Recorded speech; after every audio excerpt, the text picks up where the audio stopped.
Hello YouTube, it's Tony. So today I'll show you the top 10 best quest rewards for 2019. You know, quests are really essential in this game as they contain a lot of amazing unlocks. I have a disclaimer before I start. I've ordered them based on the overall impact of the quest rewards. Unlike my other top 10s, they're based on immediate impact. A lot of quests in RuneScape have a benefit of some sort, so yeah, the competition's gonna be very fierce. I know there are some quests that are prerequisites for bigger quests, but this is ranked based on the individual quest reward itself, and not the future quests it unlocks. A perfect example with this would be the waterfall quest because it unlocks so many nice quests, but the individual quest itself isn't as rewarding as the others I listed here. Finally, this is not meant to be a guide on what are the best quests to do first. To kick things off at number 10, we have Fairy Tale Part 2. Completing this quest allows you to access fairy rings. I know the reward's really simple, but trust me, fairy rings are so amazing for transportation. There are so many nice locations you can get to with this. It's useful for many situations including clue scrolls, slayer tasks, and a couple of other everyday activities. Completing the Fairy Tale Part 3 allows you to use fairy rings without the need of a staff. Coming at number 9, I've decided to group these together, and this is the Throne of Miscellanea plus the Royal Trouble quest. The reason for this is because Royal Trouble is easily doable within 10 minutes apart. By doing the Throne of Miscellanea quest, you'll unlock the Managing Miscellanea activity. This is a passive moneymaker, and you do not need to be online every day in order to make money from this. The resources will always be profitable, but the current profit has kinda plummeted a little bit here. In general, I suggest that you keep your approval rating at least 90% or higher. So you might be asking me, Tony, why did you rank this in the top 10? Well, the main reason is because it's extremely helpful for Iron Man players. This is the best way to get logs for construction, invention, and arrow shafts. Not to mention that it is pretty good for player-owned farm food. At number 8, we have The Light Within. This unlocks the Siren spells and prayers. Upon completing this quest, you will also get several XP lamps. Most notably, you'll unlock the Crystallize and Crystal Mask spell, plus the Light Form and Superheat Form prayers. Some of the amazing skilling methods you can use out of this include Crystallized Acacia trees, Crystallized Anti-Mica ores, Crystal Mass Door Traders, and the list goes on. Siren spells are also useful for some high-level group bosses, which obviously I'm not an expert at bossing, but yeah, you get what I'm trying to say. I know a lot of you are going to disagree with me ranking this so low within the top 10, but I personally think Siren spells are not all that useful. Some of these methods have been nerfed, while others, they've been replaced with better training methods. Number 7, the World Wakes. The best unlocks for World Wakes include Death's Witness, Sunshine, and Natural Instinct abilities. You will also get a lot of XP in Prayer, Slayer, 3 different level 75 skills for 100k each, and 3 50k combat XP lamps. That is a lot of content you unlock, but most notably these abilities are a necessity when it comes to mage and range combat. Using these 2 abilities in combat will give you a significant DPS increase.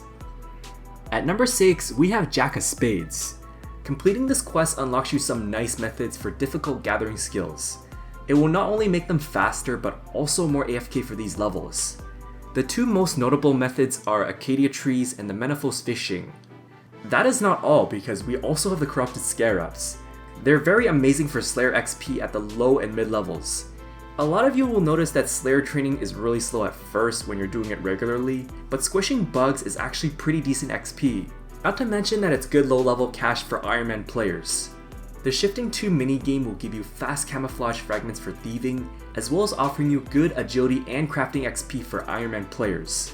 I know most of the content is mid-level, but we do have the Sunken Pyramid at level 99 Slayer.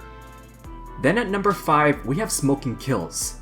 If you do not complete this quest, you will get half the Slayer points. What exactly are Slayer points? Well, they're very essential for training Slayer because of the unlocks it offers. The most notable unlock would be the ability to craft Slayer Helmet, which offers you up to 14% damage and accuracy on a Slayer task. So yes, this is a staple quest, especially for those who are trying to train Slayer at first. What's also amazing is that this quest allows you to buy broad arrowheads. This is not only good for a daily money making method, but it is the best way to train fletching for Iron Man. A lot of people suggest doing Slayer as early as possible to eventually make money, but not many people emphasize just how important this quest is. Number 4, SLISKE'S Endgame. It will unlock a couple of things. 1, the combined catalyst fragment, 2, the Ring of Whispers, and 3, the Necklace of Shadows. You will get a lot of XP from the lamps themselves. To this day, it is arguably the longest and hardest quest in RuneScape, but the rewards justify for just how difficult this is. The combined catalyst fragment has a couple of amazing properties. Not only does this make hunter training faster and more bearable, but it also reduces the drain rate of runecrafting pouches, including the giant pouch. Ring of Whispers will make gathering skills a little bit faster. On top of all, if you're wearing the entire set effect, it will grant what is called Manifested Shadows. Skilling every few minutes will spawn this, which in turn will give you a small amount of XP when you click this. At number 3, we have Plague's End. Obviously this unlocks Priv, which has a lot of high level AFK skilling methods. Examples include pickpocketing elves, mining Saren stones, cleansing crystals, and waterfall fishing. There's also a grand exchange right beside the lodestone, so yeah, it is pretty convenient here. Voice of Saren District offers you various nice perks as well. On top of all this, we have the Max Guild Garden. Even with one level 99 skill, you get to unlock one skill portal. Also, when you get Max Cape, you have to access Priv in order to get to the Max Guild. Coming at number 2, we have River of Blood. Completing this quest will unlock Sun Spear, which is a tier 78 augmentable hybrid weapon. It only costs 600k to reclaim, and it degrades very slowly. Honestly, this is a very versatile weapon to use, and I mean some high level PVMers would use this as a switch. For the Blood Essence, they're pretty nice for cheap pocket slot items, and I would say this is an okay alternative compared to the Scrimshaw Vampirism. The biggest of all unlock would be camping Vyres. Vyres are a godsend for Iron Man players. For main accounts that can't kill bosses effectively, this is still a decent choice. Killing Vyres will grant you free passive, prayer, farming, and firemaking XP. Now the combat XP per hour is actually pretty decent as well. You'll also make a decent amount of GP per hour with alchables as well as the skilling resources. Now that is not all, because this method is fairly AFK. I do have a Vyres guide for both Iron Man and main accounts, and I'll leave the link in the description. Trust me, this method's extremely overpowered. If you asked me this question whether 5 years ago it was possible to make money while you're training prayer, I would have said absolutely not. Finally, at number 1, Ancient Curses quest. Okay, I'm not going to pronounce Temple of S whatever because I don't want to cause some controversy, so I'm just going to leave this to the rest of you. When it comes to Ancient Curses, the most notable unlocks include Soul Split and Turmoil. You might be thinking, oh, that's only 2 unlocks, right? You're not going to see an immediate impact for this, as Soul Split has 92 prayer and Turmoil 95.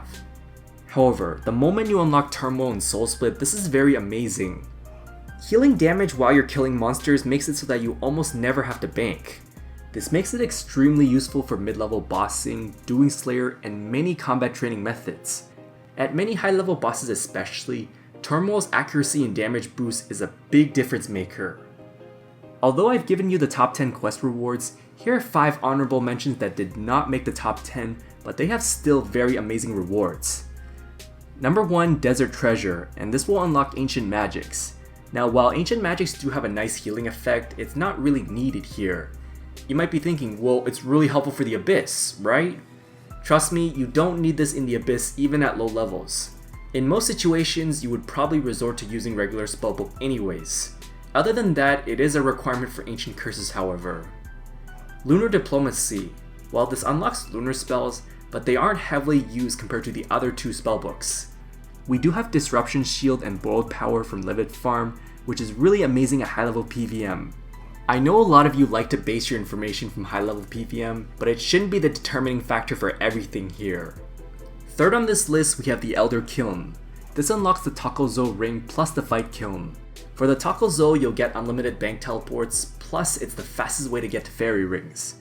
The reason I didn't put in the top 10 is because in today's day and age, there are a few nice alternative bank teleports. Kiln capes, while they're best in slot, but they aren't that much better compared to the other capes. Ritual the Majorat. They will offer you a lot of XP lamps, plus giving you the ability to make Bane ammunition, which will then increase the accuracy. There's also the Stone of Jas, which will offer you a damage bonus to various locations. It used to be one of the best quests out here, but nowadays it's no longer as impactful as it once was. Finally, the Broken Home quests. This unlocks the Surgeon's Ring, which is arguably the best DPS ring in the game. Surgeon's Ring may be really nice, but some people like to use Luck of the Dwarves instead if they don't want to bring a switch. So this wraps up my top 10 best quest rewards plus 5 honorable mentions. I'm sure a lot of you would have strong opinions over other quests not being listed here, as again, this is the hardest top 10 video I've made so far.